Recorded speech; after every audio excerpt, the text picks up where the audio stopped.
ಆಗಿದೆ. ಹೊಡೆದವನ ಫೈಟಿಂಗು ಅದೇನು ಫೈಟಿಂಗ್ ಅದು ಹೊಡ್ತಾನೆ. ಕಾಂತಾರ ಕಾಟಾರ ತರ ಏನು ಮಣ್ಣಿಗಾಗಿ ಹೋರಾಟ ಮತ್ತೆ ಜನಕ್ಕಾಗಿ ಮಾಡಿರೋ ಸಿನಿಮಾ ಸಖತ್ತಾಗಿದೆ ಸರ್. ರಚಿತಾರಾಮ್ ಏನ್ ಸರ್ ಅದು, ನಾನು ಮಲ್ಲಿಗೆ ಹೂ ಮುಡ್ಕೊಂಬರ ರಚಿತಾರಾಮ್ ನೋಡಿದ್ದೆ, ಮಚ್ಚಿಟ್ಕೊಂಬರ ರಚಿತಾರಾಮ್ ನೋಡಿದ ನಟನೆ ಎಲ್ಲವ್ರು ನೇತ್ರ ಈ ಸಿನಿಮಾದಲ್ಲಿ ಆಕ್ಷನ್ ಮಾಡಿದ್ರೆ ಭಯಂಕರ. ಹಳ್ಳಿ ಪಾತ್ರದಲ್ಲಿ ಅವ್ರ ಆಕ್ಟಿಂಗ್ 100 ಸ್ಟಾರ್.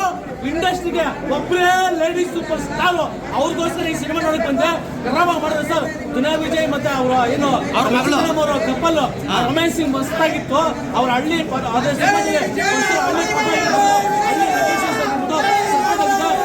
ದುನಿಯಾ ವಿಜಯ್ ಹೊಸದಾಗಿ ಆಕ್ಷನ್ ಮಾಡಿದ್ದಾರೆ. ರತನ ವಿಜಯ್ ಅಂತ ಹೇಳಿ ಸಖತ್ತಾಗಿದೆ. ರಾಜ್ ಶೆಟ್ಟಿ ಇಷ್ಟು ಬರೀ ನಾವು ಹೀರೋ ನೋಡಿದ್ವಿ, ಇಲ್ಲ ನೋಡ್ತಾ ಇದ್ವಿ. ಏನ್ ಸರ್ ಮೈಯಲ್ಲಿ ಒಂದು ಕೆಜಿ ಮಟನ್ ಇಲ್ಲ ಅನ್ಕೋ, ಏನ್ ಸರ್ ಆರೆಂಜ್ ಕೊಡ್ತೀರಾ ಅಪ್ಪ ಸಖತ್ತಾಗಿದೆ. ಇನ್ನೆಲ್ಲ ಟೋಟಲಿ ಸಿನಿಮಾದಲ್ಲಿ ಮಾಡಿರೋಂಥ ಪಾತ್ರಗಳು ಎಲ್ಲ ಅಲ್ಟಿಮೇಟ್ ಆಗಿದೆ. ಒಳ್ಳೆ ಸಿನಿಮಾ ಸರ್.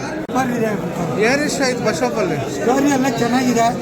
ಈ ಥರ ಹಳ್ಳಿ ಸ್ಟೋರಿ ಸಿಟಿ ಸ್ಟೋರಿ ಹೇಳಿದೆ. ಅದರ ಫಿಲಮ್ ಸೂಪರ್ ಇದೆ ನೋಡಿ. ಎಲ್ಲ ಅಭಿಮಾನಿಗಳು ಬಂದು ನೋಡಬೇಕು. ನಾನು ಶಿವಣ್ಣ ನಿರ್ವಹಣೆಯಿಂದ ಬಂದಿದ್ದೀನಿ. ಅಂಬರ್ಕರೊಬ್ಬಳೆ ಸೂಪರ್ ಆಗಿದೆ ಫಿಲಮಲ್ಲಿ. ಏನು ಬೆಳೆ ಕುತ್ಕೊಂಡು ಸ್ಟೋರಿ ನೋಡ್ಬೇಕು ನೋಡಿದ್ರೆ ಕಾಟಾಡ. ಈಗ ದುನಿಯಾ ವಿಜಯ್ ಸರ್ ಮಗಳು ಆಕ್ಟ್ ಮಾಡಿದಾರಲ್ಲ, ಆ ಕ್ಯಾರೆಕ್ಟರ್ ಏನ್ ಅನಿಸ್ತು ನಿನ್ಗೆ? ಏನು ಸರ್ ಹಂಗೆ ಒಂಥರ ಇದೆ ಅದು ನೋಡೋಕ್ಕೆ. ದುಡ್ಡು ಇರೋರೆಲ್ಲ ಹಂಗೆ ಮಾಡೋದು ಹಳ್ಳಿ ಬಗ್ಗೆ. ಇರೋರೆಲ್ಲ